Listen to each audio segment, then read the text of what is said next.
The Fete of Death, Trott, Book 1, Chapter 6.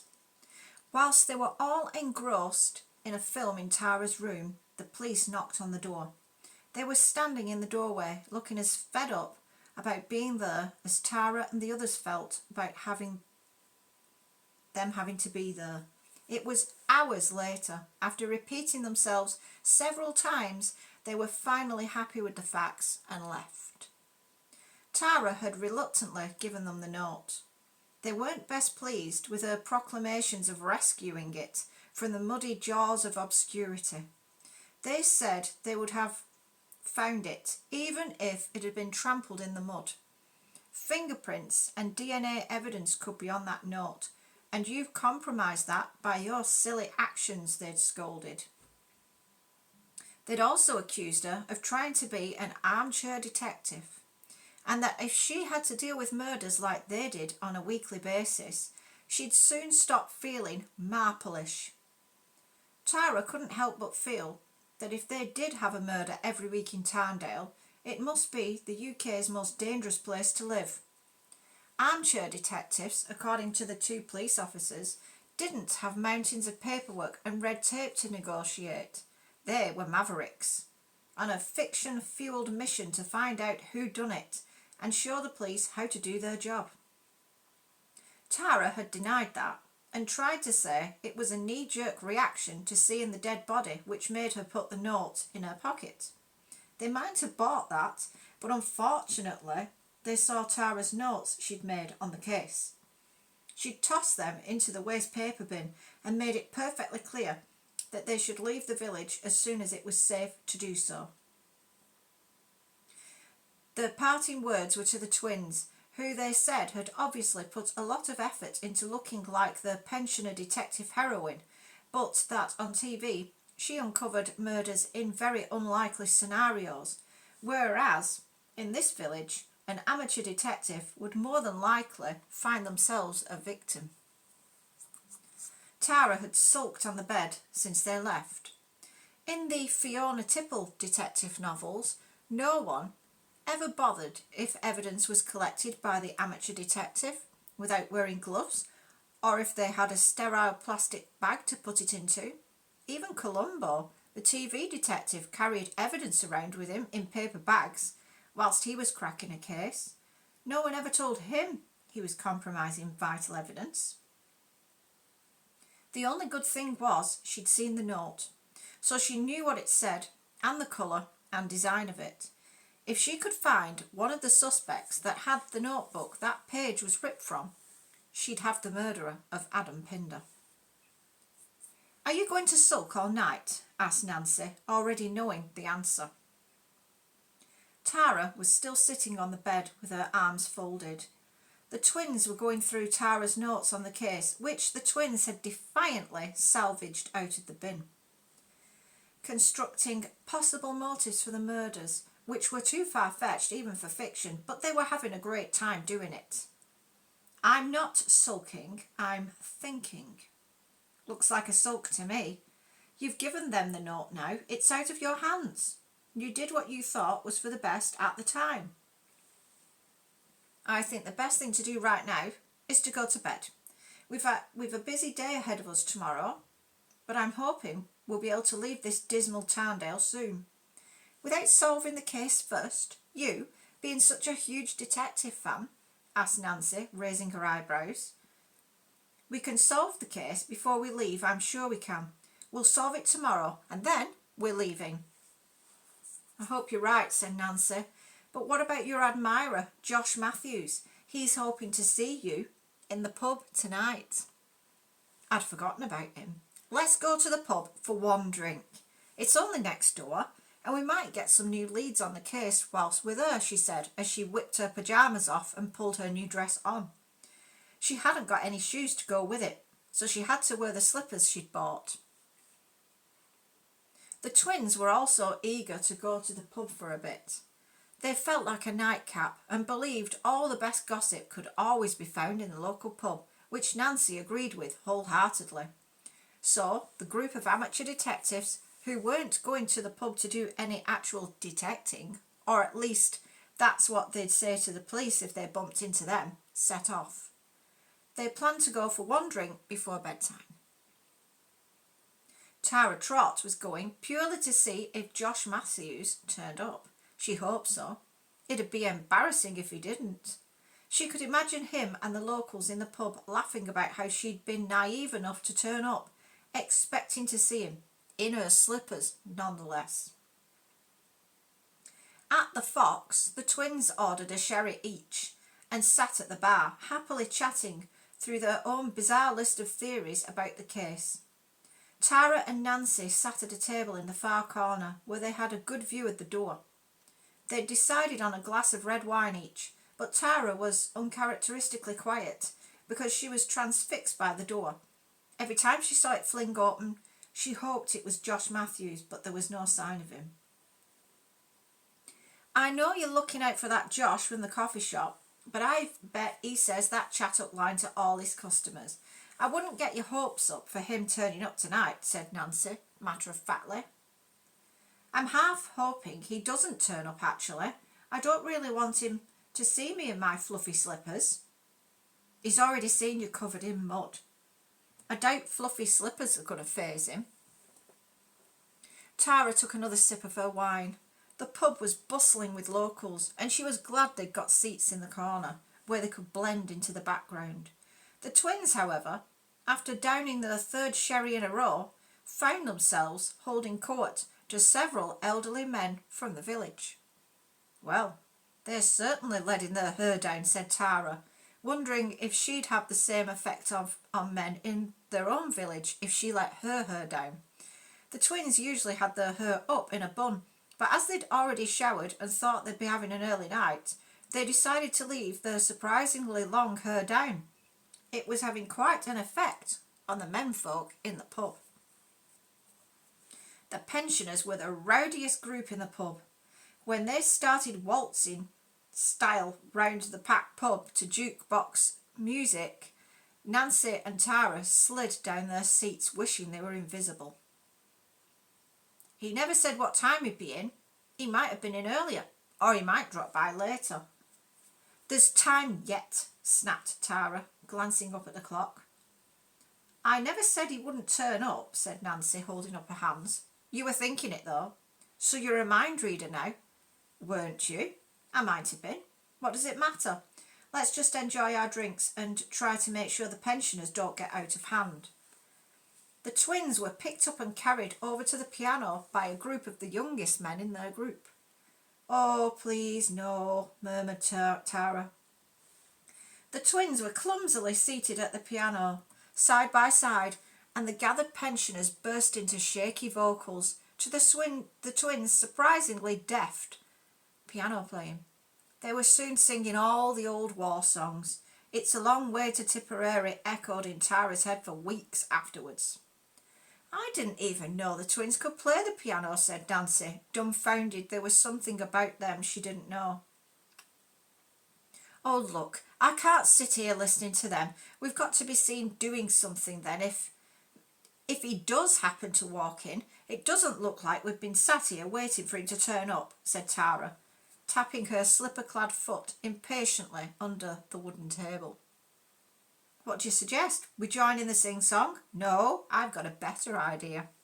She walked self-consciously to the bar in her fluffy-heeled slippers and came back with 2 cups of tea, to Nancy's obvious bewilderment. Tea? Yep. You don't drink tea. How's this going to make him think you've got better things to do other than sit around waiting for him to turn up? Him, whose name we won't mention, with a cup of tea in your hand, sat in the pub he'd say he'd meet you in, asked Nancy, frowning. We're going to have a go at tea leaf reading. You can't be serious. How hard can it be? I don't know. I've never tried it, admitted Nancy. We might get a clue to help us solve these murders, and it'll keep us occupied too. Do you know how? Nope. She reached into her coat pocket and pulled out her mobile. I'm going to Google it. I think this is going to go down as being the most bizarre weekend of my life. I can just see me in a nursing home years from now, suddenly remembering this weekend and not believing it could ever have happened. And no one else will believe it either. You didn't even acknowledge Melanie's tea leaf reading skills back in Nethercott. I do now. Melanie Grinter was deadly accurate. We can try, can't we? We've nothing to lose. Nancy shrugged and admitted silent defeat. The twins were on the other side of the pub, entertaining the elderly patrons, and showed no signs of tiring. Tasseography it's called. It says here, you can predict your near future. That's handy. What? You have to drink it. So I hate tea. It's vile stuff. You can't do it then. I'll make an exception this once. I'm right-handed, so I have to lift the cup with my left hand. Think about what I want answers about and drink it. So there's only a tiny amount of tea left at the bottom. Then I've got to swirl it round 3 times, turn the cup upside down onto a saucer. Tara split the tea bags open and tapped the leaves into the cups, then poured boiling water onto them and stirred each cup. Tara was stirring at her cup. What's up now? There's bits in it. That'll be the tea leaves. They're floating on the top. Stir it then. Oh, there's even more now. They're all swirling round. It'll choke me if I try and drink that. Nancy sighed and started to drink hers, watched by a grimacing Tara. Lovely, said Nancy, swirling her cup 3 times and then putting the empty cup upside down on the saucer. You've done it. You make it sound like I've done something impossible. I've only drunk a cup of tea. I can't do it, said Tara dejectedly, prodding at the floating leaves with her fingertip. I guess we'll only be reading my leaves then, said Nancy, reaching for her cup. Tara stopped her hand before it reached the handle. No, I'll do it. She took a furtive sip, then gagged. It's vile, it's disgusting, she said, scraping bits of tea leaves off her tongue. It's got caffeine in it. I'd have thought you'd have liked it, teased Nancy. I don't. I've never liked it, but for the sake of the case and because we've only got today and tomorrow in all probability to solve it, I'll drink the stuff if it means we can see a clue to help us solve the case, said Tara. She pinched her nose with her thumb and finger and downed the tea in deep gulps. Nancy was surprised she'd gone through with it and watched in horrified fascination as Tara turned an odd pastel shade of green and ran to the ladies as fast as her fluffy slippers would allow. She was gone for quite some time. When she made it back, her face looked like raw pastry brushed with milk. Are you okay? Asked Nancy quietly. Bit of leaf went down the wrong way, she croaked. Let's see what the tea leaves can tell us, shall we? They'd better have something to say after all this. They picked up their cups at the same time and stirred intently into the bottom of the cups. Aha! That looks like a bouquet of flowers, and that means a romantic interest, said Tara, her heart beating fast with excitement. Looks like a clump of leaves to me. I think it's all about interpretation.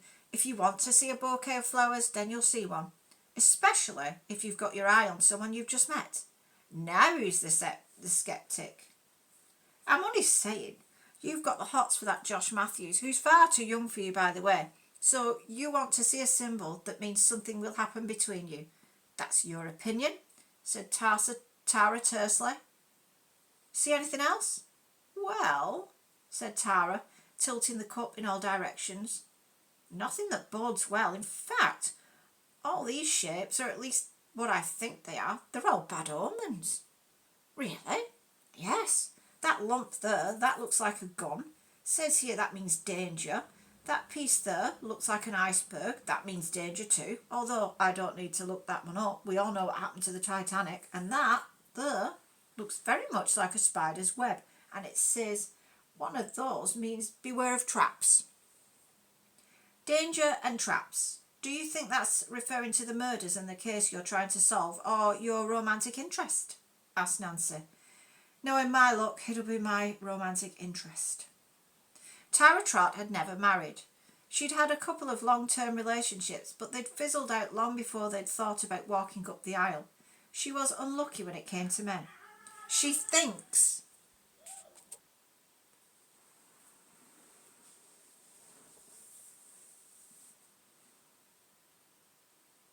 She must be jinxed. Once she turned 30, only strange men seemed to show any interest in her. She thought they were normal at first, but they soon turned into stalkers or control freaks. It was even harder to find someone genuine because she'd won a lot of money. That was one of the reasons why she didn't want anyone in Nethercott to know she'd had a life-changing win on the lottery. It was the only way she would be sure any suitors weren't marrying her for her bank balance. What about your cup? Anything foreboding in there? Not really. I can only make out a bat. A bat? That means you must be alert and cautious. Suddenly, I don't want to see that Josh tonight. He could be a serial killer for all I know. Knowing my luck, he probably is. Let's go back to the bed and breakfast. My stomach's still upset over drinking that tea, said Tara, rubbing her stomach, which was making alarming bubbling sounds. We can't leave now. The twins are having the time of their lives at that piano. They're the centre of attention. I've not got the heart to drag them away just yet. They only have the knitting circle on Tuesdays to look forward to back home in Nethercott. Oh, don't try and make me feel guilty. We shouldn't have told them we were coming. They would have missed out on all this. They'll look back on this years from now with a fond smile on their twin faces. Another hour won't kill you. It might. Tara folded her arms. The day had gone from one misfortune to another and she was fed up. She'd had no control over the day's events since she'd got up late. Yes, she should have remembered about the wellies, so that was her fault. And she should have made sure she had enough bread in too. But everything else had been completely out of her hands. Now she was stuck in an awful village in a dingy pub, listening to pensioners singing World War II songs. Who knew how long she'd have to wait for the twins to even get through their entire repertoire? Nancy didn't seem fazed. She didn't even seem perplexed that she couldn't get back home to see her husband Dennis. Whatever life threw at her, Nancy caught it with a smile and jogged on without even breaking her stride. Tara usually crawled along, sulking. Tara idly looked over at the bar. She noticed Annabel Thompson was at the bar pulling pints. Nancy, Annabel Thompson works here. Let's go and ask her some questions whilst we're here. Nancy stretched, then followed Nancy's careful, slipper-clad footsteps over to the bar.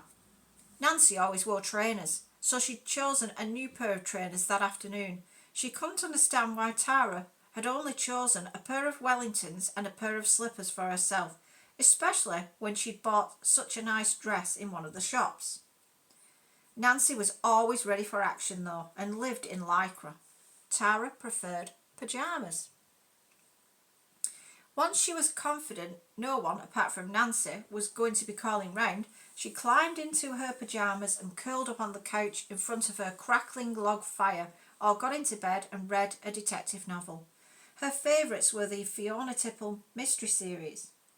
She believed she would make a good detective fiction writer one day, as she'd read so many of them, but so far she hadn't attempted to write one. Right now, though, she was in the thick of a real-life murder mystery. It was her chance to put all the years she'd spent reading about murder to good use. She only had to gather the clues, literally, in the case of the note, ask the right people the right questions, then solve the murders before the police did, and before they left Tarndale sometime tomorrow. Hi, Annabel. How are you feeling now? It's been a shocking day, hasn't it? Asked Tara, wanting to start her questioning off slow, gently. I'm not feeling anything, except numb, I guess. Were you in the cake tent the whole time? I know you had a cake entered. Were you? No. I made several trips to the catering van as it happens. It was one mishap after another when it came to coffee today. It's been one of those days. Is that why you just ordered tea? No, that was an experiment. I won't be repeating that in a hurry. I'll be sticking to coffee in future. Did you see me on your trips to the catering van? No. There you are then. If you didn't see me leave the cake tent, I must have stayed inside it the whole time. Do you not remember? Of course I remember. But an alibi's no good without witnesses, is it? Luckily, though, no witnesses witnessing me leave the tent means I do have an alibi. You don't have one for Adam's murder because I saw you leave the tent several times. Tara blew her cheeks out with Fiona Tipple never had these kinds of problems when she interviewed suspects. Annabel was right though. So, you stayed in the cake tent the whole time, you never left. You tell me, said Annabel Thompson, her ice blue eyes challenging Tara. Okay, let's say you were in the cake tent when Adam Pinder was murdered. What were you doing at the time and who were you standing with? Cheryl Trellan. Well, I guess you know by now. She was the one who ate your friend's muffins. It was a joke at first. She only planned on eating one of them. She was just messing around, skitting the judge, Samantha Inkler, and pretending to give comments on the cakes entered in the competition. Then she took a bite out of one of those muffins and liked it so much she ate all of it. She didn't think anyone would miss one. Then she got all giggly and started singing and stuff and said she felt a bit tipsy. I thought it must have been the muffins because she hadn't had anything to drink. We'd gone to the cake tent straight from the stables. My mum had dropped off our cakes for us before we went to work that morning. She gave me a muffin to try, but it smelled strange to me, so I put it back. But Cheryl went and ate another. I went to talk to other people there, and when I got back to Cheryl, she'd eaten the lot and said she felt sick. Did Cheryl leave the cake tent? Yeah, to be sick, but she'd eaten 6 muffins. It was no wonder she was sick. Mind you, in the circumstances, I think it was for the best she was sick, or she'd have needed her stomach pumping. I think you might be right about that, agreed Tara. Are they all like that, your lot, over in Nethercott? Because I know we might be a bit standoffish and we might have a high crime rate here in Tarndale, but we don't have any pensioners round here putting drugs into cakes to nobble the judges in a cake contest. It was silly of them. I'm sure they won't do it again. How well did you know Adam Pinder? Everyone knew him. Did you know him well? He was living in the caravan in the same field as my horses, so I saw him every day. Did you ever go in his caravan? What is this? Do you fancy yourself as being a detective or something? I've had enough of the police asking me stupid questions. I don't need you to join in, just so you can fill your dull weekend up trying to solve the murders instead of doing your usual crossword puzzle. I don't do crossword puzzles, sighed Tara. Do you know who Adam Pinder was having an affair with? If I did, I wouldn't tell you. Did you see what happened to Mavis Poole's blackcurrant pie? Samantha Inkler ate it. Not all of it. The rest of it's missing. Did you see anyone near the pies when Samantha Inkler was poisoned? Annabel Thompson's eyes glazed over. I did see Simon Salter. He was looking at the pies, but that was before Samantha Inkler had eaten any. I don't know where he went after that because everyone in the tent started thinking they were poisoned because of Linda Phelps' overactive imagination. Your friend's muffins didn't help things though, did they?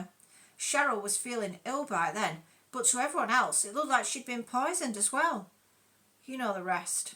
I'm holding those two responsible for killing old Mr. Simmons. Her eyes filled with tears. I'm sorry about that. Sometimes things happen you've no way of predicting at the time. It was a prank. That's all. They certainly didn't mean for anyone to get sick or die because of it. They don't seem too cut up about it. The twins were having great fun playing the piano and singing. The worst thing is Mr. Simmons would have really enjoyed himself with those two tonight. They took that opportunity away from him. They've missed out too, though. They'll never get to meet him now. He was like a granddad to me. I wish the fete had never gone ahead. Everything went wrong the moment Samantha Inkler mentioned having another fete on Buttercup Meadow. Why couldn't she have left things alone? Everyone would still be alive if she had, including her, she said, running into the back room sobbing. Just at that moment, with her fluffy slippers in full view, Josh Matthews walked into the pub. Tara had mixed feelings. On the one hand, she was relieved he'd turned up, but on the other, she wished he hadn't. He was young, now she saw him, with Nancy's words ringing in her ears. He only looked about 24 years old. Tara was 42. Maybe she'd looked much younger to him earlier because her face had been covered in mud. That was an embarrassing thought. She felt naked now, with no mud to conceal her faint crow's feet, or her fluffy feet for that matter. Tara hurriedly looked round for Nancy, but she was standing in the corner on her mobile. The twins were far too involved with their singing and piano playing to notice Tara all alone at the bar with someone she was embarrassed over, encouraging more than anything. The tea leaves hadn't helped matters. They hadn't predicted a happy ending, if they were to be believed. "What can I get you, Tara?" he asked. His fringe was as maddeningly floppy as she remembered it, his hazel eyes as intrusive as she remembered, as they probed her dazed expression for signals. "I'm not feeling well, as it happens." "I'm sorry to hear that. Would you like me to take you up to your room?" "No, no thank you.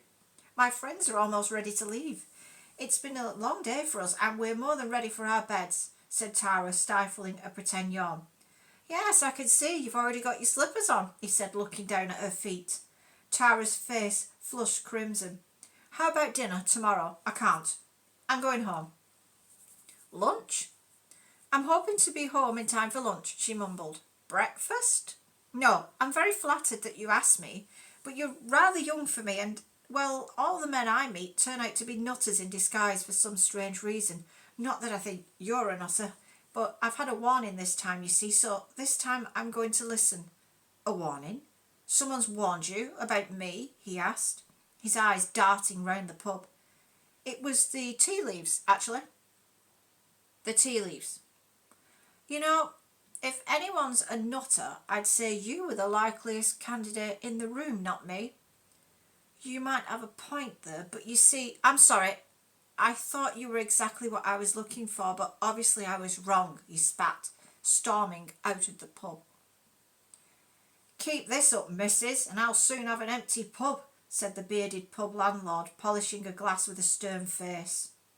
Tara looked sheepish and tried to walk as naturally as possible in the fluffy-heeled slippers on the slippery floor, over to Nancy, who was sitting at their table in the corner.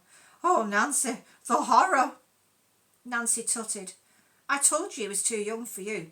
Even the tea leaves told you to stay away from him. But no, you go head over fluffy heels into showing yourself up." "I didn't. I just saw him storm out. What did you say to him?" "He wanted me to go for a meal with him, but I declined," said Tara, picking fluff off her dress, which she suspected had come from the slippers. "Well, let's hope that's the end of that nonsense." "Who are you on the phone to?" asked Tara, wanting to change the subject. "Dennis. They've done the autopsies." "What? Already? I thought they couldn't retrieve the bodies because of the weather." "Apparently. Tarndale's got a mountain rescue team, so they sent them in." "Oh, and?" "Adam Pinder was strangled." "Well, they didn't need to perform an autopsy to find that out." "Ah, but you would need an autopsy to find out the contents of his stomach." "Alcohol was in there, as was a sausage barm." "Really? I thought I was the catering van's only customer." "Alcohol? Yes, I saw him drinking a can of beer, and he'd obviously had a few before that one. If you'd let me finish. And magnolia bark extract." "What's that? Some kind of herbal tea?"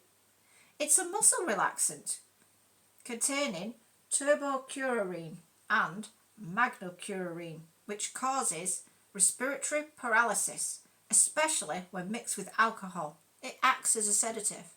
"So he was poisoned and then strangled. Wow, this throws a spanner in the works then. I wondered how a woman, especially someone Mavis Poole's age, could have managed to overpower Adam Pinder in such a confined space and strangle him. There were no signs of a struggle inside the caravan. No one heard anything, either, on that busy field. If he'd been given muscle relaxants mixed with alcohol, he wouldn't have been able to struggle. It also explains why he was on the bed with his cowboy boots off. I thought it odd at the time. Did he look like he'd gone to bed?